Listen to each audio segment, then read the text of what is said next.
बच्चों, आपका स्वागत है हमारे चैनल में। आज हम क्लास 12 का अध्याय 4 भारत के विदेश संबंध इंडियाज एक्सटर्नल रिलेशन के बारे में बताएंगे। यह है पोल साइंस का अध्याय 4। गुटनिरपेक्षता की नीति किसे कहते हैं और यह क्यों लागू हुई, इसके क्या कारण थे और नेहरू की भूमिका क्या थी इसमें, भारत और चीन के युद्ध का क्या प्रभाव पड़ा, बांग्लादेश का युद्ध और भारत की परमाणु नीति, ये सब के बारे में आज हम बताएंगे। तो गुटनिरपेक्षता नीति क्या थी? यह विदेश नीति जो कि किसी भी देश, दोनों में से एक या दोनों देश या बड़े सैन्य गुट में शामिल न होने के सिद्धांत को पक्षधर होती है तथा हर अंतर्राष्ट्रीय मसले को गुण दोष के आधार पर उसका समर्थन या विरोध करती है, उसे गुटनिरपेक्ष नीति कहते हैं। भारत के पड़ोसी के साथ स्वतंत्रता के उपरांत 3 युद्ध 1962 में, चीन भारत युद्ध 1965 से 1971 में लड़े गए भारत और पाक का युद्ध भारत पाक युद्ध कहलाता है। प्राय उपनिवेशवाद की समाप्ति का माना जाने वाला कालांश 1945 से 1990 के बीच के वर्षों में था। स्वतंत्र भारत के समक्ष दोहरी चुनौती, पहला लोकतंत्र कायम करने की चुनौती, दूसरा अपनी जनता की भलाई के लिए नीति। तो बुनियादी तौर पर किसी देश की आज़ादी किस कारण से बनी होती है? आज़ादी बुनियादी तौर पर विदेशी संबंधों से बनी होती है। शीत युद्ध क्या था? अंतर्राष्ट्रीय स्तर पर ऐसा तनावपूर्ण या युद्ध जैसा वातावरण कि अभी देश युद्ध छिड़ जाए और शीत युद्ध कहते हैं। जैसे कि 1945 से 1990 में संयुक्त राज्य अमेरिका तथा पूर्व सोवियत संघ के नेतृत्व वाले दोनों खेमों में शत्रुता तथा पृथक पृथक रवैया, नजरिया या दृष्टिकोण रखने के कारण ही था। INA उपनिवेशवाद और समाजवाद के विरुद्ध कुछ शक्तियों के साथ मिलाकर साझा लड़ाई या नेताजी सुभाष चंद्र बोस ने दूसरे विश्व युद्ध के दौरान एक सेना का गठन किया और जिसे INA या आज़ाद हिंद फौज कहा जाता है। चीन में कम्युनिटी सरकार की स्थापना 1949 में हुई थी। 1946 से 1947 से और 1964 तक जिस नेता ने भारत की विदेश नीति की रचना और क्रियान्वयन का प्रभाव डाला, प्रधानमंत्री तथा विदेश मंत्री Jawaharlal Nehru. NATO NATO NATO उत्तर अंटार्कटिक संधि संगठन, यह एक सैन्य गुट है जिसका मुखिया संयुक्त राष्ट्र अमेरिका है। वार्सा पैक्ट या समझौता किसे कहते हैं? नाटो के जवाब में सोवियत संघ द्वारा संगठित सैन्य संगठन जिसमें पूर्वी यूरोपीय साम्यवादी देश सदस्य हैं। स्वेज नहर मिस्र के अधीन पर आक्रमण 1956 में ब्रिटेन के आक्रमण किया था। प्रथम एफ्रो एशियाई सम्मेलन इंडोनेशिया के शहर बांडुग में 1955 में हुआ। गुटनिरपेक्ष आंदोलन का पहला सम्मेलन 1961 बेलग्रेड या यूगोस्लाविया में हुआ था। राष्ट्र की शक्ति के 3 साधन या प्राकृतिक संपदा, पूंजी, धन, जनशक्ति और उसकी योग्यता थी। पंचशील की घोषणा 29 अप्रैल 1954 में की गई थी। नेहरू और प्रमुख चाउ एन लाई के संयुक्त रूस ने की थी। भारत पर चीन का आक्रमण 1962 में हुआ था। 1962 में चीन राष्ट्राध्यक्ष चाउ एन लाई का भारत दौरा 1956 में हुआ था। दलाई लामा तिब्बत का धार्मिक नेता था। भारत में दलाई लामा का शरण 1959 में हुआ था। भारत में तिब्बती शरणार्थियों की 2 बड़ी बस्तियां दिल्ली और हिमाचल प्रदेश का धर्मशाला थी। भारत के 2 राजनीतिक दल तिब्बत की आज़ादी का समर्थन करते थे। भारत चीन युद्ध में 1962 के दौरान नेहरू के हृदय को भावित कर दिया और लता द्वारा गाया गया गीत 1962 के युद्ध के बाद लता मंगेशकर ने जो गीत गाया उसका मुखड़ा था, ये मेरे वतन के लोगों जरा आँख में भर लो पानी, ये था। चीन द्वारा परमाणु परीक्षण 1964 में किया गया।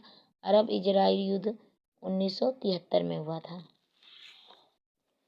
तो बच्चों, अब भारत की विदेश नीति की चर्चा हम करते हैं छोटे से पॉइंट में। ये लेसन थोड़ा सा अच्छा है और बहुत ही रोचक है, समझिए इसे। अंतर्राष्ट्रीय संदर्भ में भारत के विदेश संबंध जो थे, विदेश नीति राष्ट्र हित होने के साथ साथ मानव हितैषी, अंतर्राष्ट्रीय शांति और सुरक्षा समर्थक, निःशस्त्रीकरण में विश्वास रखने वाले, गुटनिरपेक्षता पर आधारित, भाईचारे, राष्ट्रों में पारस्परिक सहयोग, विशेषकर पड़ोसियों के संबंधों और सर्वाधिक प्राथमिकता देने के साथ साथ संयुक्त राष्ट्र जैसी संस्थाओं में अटूट आस्था रखने वाली थी।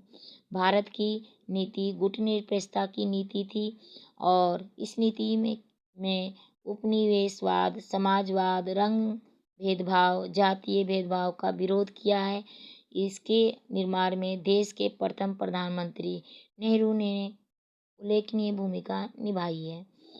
जहाँ तक नेहरू जी की भूमिका का संबंध है, उन्होंने भारत के विदेश संबंध के लिए राष्ट्रीय एजेंडा तैयार किया। 1946 से 1964 तक विदेश नीति की रचना और उसका क्रियान्वयन किया। विदेश नीति के लिए 3 मुख्य उद्देश्य थे: कठिन संघर्ष से प्राप्त संपूर्णता को बचाए रखना, क्षेत्रीय अखंडता को बनाए रखना और रफ्तार से आर्थिक विकास करना। ये 3 मुख्य थे। दोनों खेमों ग्रुपों में दूरी बनाए रखने के लिए 1946 से 1990 तक निरंतर प्रयास किया। इस संदर्भ में राष्ट्रीय नेताओं ने कहा था कि आमतौर पर हमारी नीति ताकत की, राजनीति की और अपने को अलग रखने और महाशक्तियों के एक खेमे के विरुद्ध दूसरे खेमे में शामिल न होने की है। आज 2 अग्रणी खेमे रूस और अमेरिका, ब्रिटेन के हैं। हमें दोनों के साथ अच्छे संबंध बनाने हैं और दोनों को खेमे में शामिल भी नहीं होना है। रूस और अमेरिका एक दूसरे को लेकर बहुत शंकित हैं और अन्य देशों पर भी शक करते हैं और इस कारण रास्ता कठिन है। दोनों हम पर शक न कर सकते हैं कि हम उनके विरोधी खेमे की तरफ तो झुक नहीं रहे हैं, इससे बचा नहीं सकता है। एफ्रो एशियाई एकता भारत के प्रारंभिक प्रयास, भारत के आकार, अवस्थिति और शक्ति संभावना को घोंपकर या भांपकर नेहरू ने विश्व के मामलों, खासकर एशियाई मामलों में भारत के लिए बड़ी भूमिका निभाने का स्वप्न देखा था। नेहरू ने भारत के एशिया और अफ्रीका के 9 स्वतंत्र देशों के साथ संपर्क बनाना चाहा। 1940 और 1950 के दशकों में नेहरू बड़े मुखर स्वर में एशियाई एकता और एशिया अफ्रीका के 9 स्वतंत्र देशों से संपर्क बनाया। 1947 में मार्च में एशियाई संबंध सम्मेलन एशियन रिलेशन कॉन्फ्रेंस का आयोजन कर डाला था, जबकि अभी भारत को आज़ादी मिलने से 5 महीने ही शेष थे।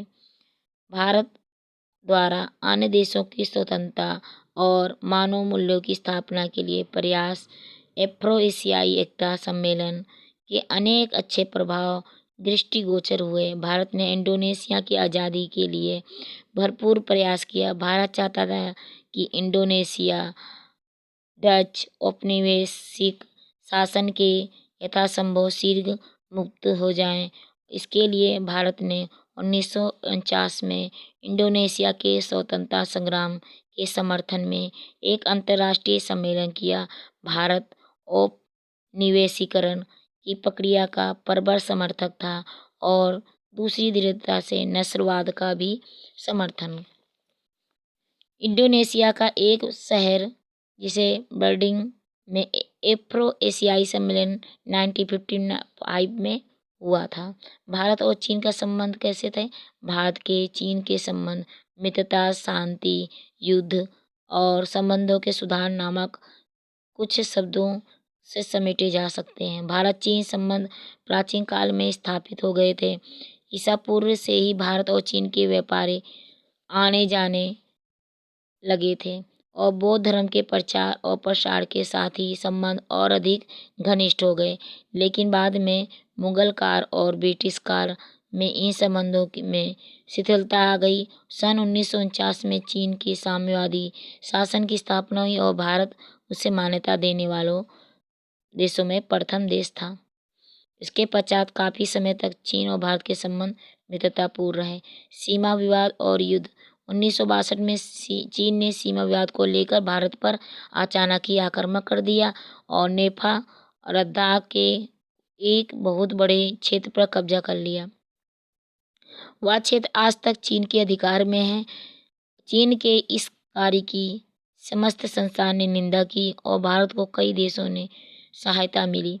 परिणाम स्वरूप 21 नवंबर 1962 को चीन ने स्वयं ही अपनी ओर से युद्ध बंदी की घोषणा की। 10 दिसंबर 1962 में कोलंबो में दोनों देश के बीच शांति स्थापना हुई। संबंधों में क्रमिक सुधार। सन 1976 तक भारत चीन के आपसी संबंध तनावपूर्ण रहे। उस वर्ष चाउ एन लाई और माओ दोनों की मृत्यु हो गई थी। इसके पश्चात दोनों देशों के संबंध में कुछ सुधार हुआ। 15 अप्रैल 1976 को श्री के आर नारायणन को बीजिंग में भारत का राजदूत नियुक्त किया गया और चीन ने भी नई दिल्ली में अपना राजदूत भेजा। सन 1980 में इंदिरा गांधी दोबारा प्रधानमंत्री बनी और उन्होंने चीन के साथ भारत के संबंधों को सुधारने का प्रयत्न जारी रखा। 15 अगस्त 1984 को भारत तथा चीन के बीच एक व्यापार संबंधी समझौता हुआ। 1986 में दोनों देश के बीच सीमा विवाद को हल करने के लिए भी विचार हुआ, लेकिन उसका कोई परिणाम नहीं निकला। सन 1988 में भारत के तत्कालीन प्रधानमंत्री श्री राजीव गांधी 5 दिन की यात्रा पर चीन पहुंचे। पिछले लगभग 34 वर्षों में किसी भी प्रधानमंत्री की यह पहली यात्रा थी। सन 1989 में दोनों देशों के संयुक्त राष्ट्र दल की बैठक हुई। उसी बीच वर्ष के चीन के उप प्रधानमंत्री भारत आए और उन्होंने भारतीय नेताओं के साथ बातचीत की। सन 1991 के अंतिम दिनों में चीन के प्रधानमंत्री ली पेंग भारत की 6 दिन की यात्रा पर आए और दोनों देश के बीच कई समझौता किए गए। सीमा विवाद को शांतिपूर्ण ढंग से निपटाने का निर्णय लिया गया। व्यापार संबंधी समझौता किया गया। मुंबई और शंघाई में राजदूत कार्यालय खोलने का समझौता किया गया। सन 1992 में भारत के तकनीक राष्ट्रपति वेंकटरमन ने 6 दिन की चीन यात्रा की, जिससे दोनों की देशों में आपसी संबंध में सुधार हुआ और तनाव कम हुआ। 1993 में भारत के तत्कालीन प्रधानमंत्री श्री नरसिम्हा राव ने चीन की यात्रा की और वहां पर ऐतिहासिक समझौते पर हस्ताक्षर किए, जिसके परिणाम स्वरूप भारत व चीन के संबंध में सुधारों का अध्याय जुड़ गया। बाद में सरकारों की भी प्रमुख नेता एक दूसरे के यहाँ आते जाते रहते हैं और सुधार भी बढ़े। चीन का पाकिस्तान की ओर झुकाव और रवैया भारत के लिए सदैव शंका पैदा करता था। भारत और पाकिस्तान के संबंध। भारत और पाकिस्तान का संबंध कहता है। पाकिस्तान की स्थापना 1947 में भारत के विभाजन के परिणाम के स्वरूप हुआ। आरंभ में ही भारत और पाकिस्तान आपस में तनावपूर्ण स्थिति में थे। सन 1947 में पाकिस्तान की सहायता से कबायली लोगों ने कश्मीर पर आक्रमण कर दिया। इस पर कश्मीर के तत्कालीन महाराजा हरि सिंह ने भारत से सहायता मांगी और कश्मीर को भारत में मिलाने की प्रार्थना की। भारत ने इस प्रार्थना को स्वीकार किया और पाकिस्तान से कबायलों की सहायता न करने को कहा, परंतु पाकिस्तान ने इसकी कोई परवाह नहीं की और कश्मीर के एक बड़े भाग पर अधिकार कर लिया।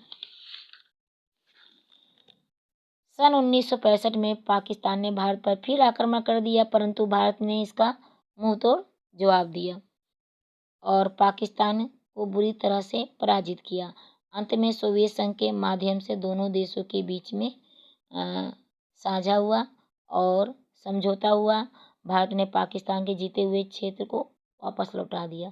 सन 1971 में बांग्लादेश की समस्या को लेकर भारत तथा पाकिस्तान के बीच पुनः युद्ध छिड़ गया। इस युद्ध में पाकिस्तान की फिर पराजय हुई और पाकिस्तान को एक बार बड़ा भाग उससे अलग हो गया।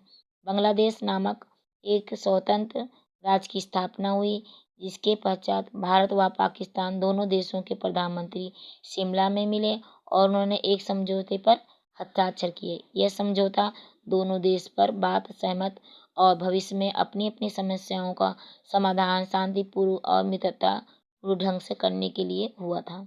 सन 1984 में राजीव गांधी भारत के प्रधानमंत्री बने। 1985 में भारत और पाकिस्तान के कई मंत्रियों और अधिकारियों की एक दूसरे से देशों में यात्रा हुई, जिसके परिणाम स्वरूप दोनों देशों के बीच व्यापार, कृषि, विज्ञान और तकनीकी के क्षेत्रों में सहयोग बढ़ाने के लिए कई समझौते हुए।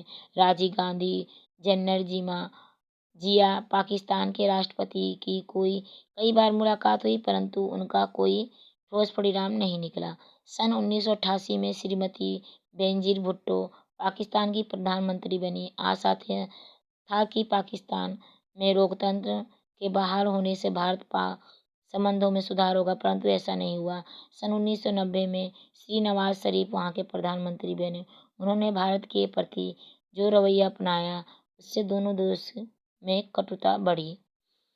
तो पाकिस्तान द्वारा कश्मीर के भारत के साथ विलय को स्वीकार न करना, पाकिस्तान का भारत विरोधी प्रचार तथा पंजाब के सिख उग्रवादियों व जम्मू कश्मीर के आतंकवादियों को न केवल शरण देना बल्कि भारत में तोड़फोड़ तथा आतंक की कार्रवाइयाँ करने के लिए प्रशिक्षण तथा अन्य सभी प्रकार की सहायता देना दोनों देशों के बीच तनाव के प्रमुख कारण थे। पाकिस्तान द्वारा अमेरिका तथा चीन में सैनिक हथियार तथा अन्य सहायता प्रदान करना, जिसके प्रयोग वह केवल भारत के विरुद्ध ही कर सकते थे।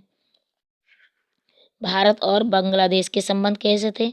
बांग्लादेश एक नवोदित राष्ट्र है। स्वतंत्र राज्य बनने से पूर्व यह पाकिस्तान का अंग था और पूर्वी पाकिस्तान के नाम से जाना जाता। पाकिस्तान में गृह युद्ध के परिणाम स्वरूप 12 अप्रैल 1971 को स्वाधीन बांग्लादेश की सरकार का गठन हुआ। इसके पश्चात पाकिस्तान सेना बांग्लादेश की जनता के बीच गृह युद्ध होता रहा। भारत ने बांग्लादेश के निर्माण में सक्रिय सैनिक सहयोग दिया और 6 दिसंबर 1971 ईस्वी में बांग्लादेश को मान्यता प्राप्त कर दिया गया। 90 मार्च 1972 को भारत और बांग्लादेश में 25 वर्ष की अवधि के लिए मित्रता और सहयोग की एक संधि हुई। इस संधि का मुख्य उद्देश्य क्या था? पहला, दोनों राष्ट्र एक दूसरे की अखंडता और सीमाओं का सम्मान करेंगे। दोनों राष्ट्र एक दूसरे के आंतरिक मामले में हस्तक्षेप नहीं करेंगे। दोनों राष्ट्र आर्थिक, तकनीकी, वैज्ञानिक व सांस्कृतिक क्षेत्रों में एक दूसरे को सहयोग देंगे। दोनों राष्ट्र संयुक्त राष्ट्र संघ के उद्देश्यों में विश्वास रखते हुए विश्व शक्ति और शांति को कार्य करेंगे। दोनों राष्ट्र किसी ऐसे तीसरे राष्ट्र की सहायता नहीं करेंगे जो उनमें से किसी एक को हानि पहुंचाता हो। 25 मार्च 1972 में दोनों देशों के बीच व्यापारिक समझौता हुआ। इस समझौते के अंतर्गत यह निश्चित हुआ कि भारत बांग्लादेश की सीमेंट, कोयला, लोहा देगा और बांग्लादेश भारत को जूट, अखबारी कागज, तंबाकू आदि देगा। यह भी तय किया गया कि दोनों देश के रुपए के आधार पर एक दूसरे को 50 करोड़ रुपए मूल्य का माल भेजेंगे। इसी प्रकार 30 दिसंबर 1972 में दोनों देशों के बीच सांस्कृतिक, शिक्षा, विज्ञान और तकनीकी का एक सहयोग करने के लिए एक समझौता हुआ। दिसंबर 1985 में भारत के तकनीक प्रधानमंत्री श्री राजीव गांधी ने बांग्लादेश की यात्रा की और यहाँ पर 7 एशियाई देशों के साथ एक संगठन दक्षिण एशियाई क्षेत्रीय सहयोग संगठन सार्क का स्थापना हुआ, जिसके सदस्य भारत और बांग्लादेश थे। 26 मई 1992 में बांग्लादेश की प्रभावी प्रधानमंत्री बेगम खालिदा जिया भारत आई।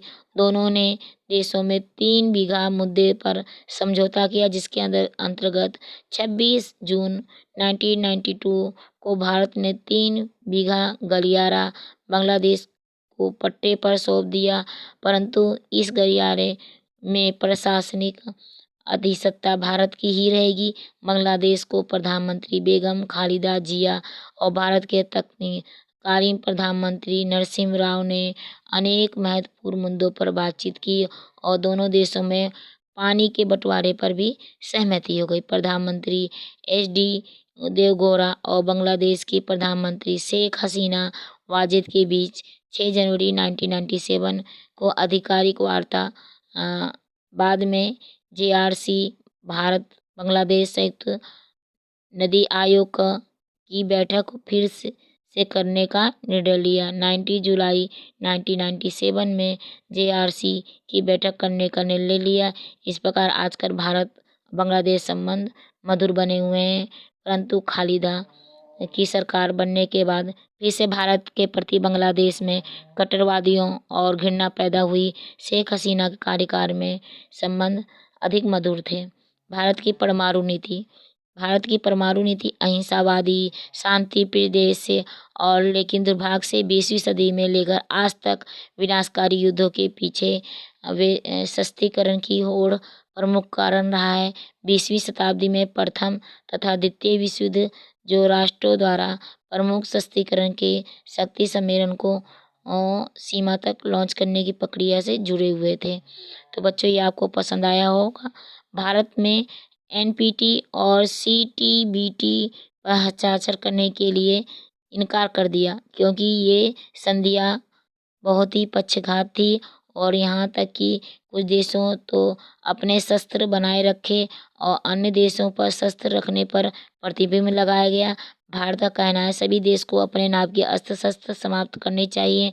उसी के बाद भारत भी स्वेच्छा से ही इन संधियों पर हस्ताक्षर करेगा। अटल बिहारी वाजपेयी ने शासनकाल 1998 में परमाणु परीक्षण किए जाने पर अमेरिका और जो देश थे आलोचना की थी और भारत पर आर्थिक प्रतिबंध लगाए तो अटल बिहारी वाजपेयी ने इसका उत्तर देते हुए कहा कि निःशस्त्रीकरण के पक्ष में है और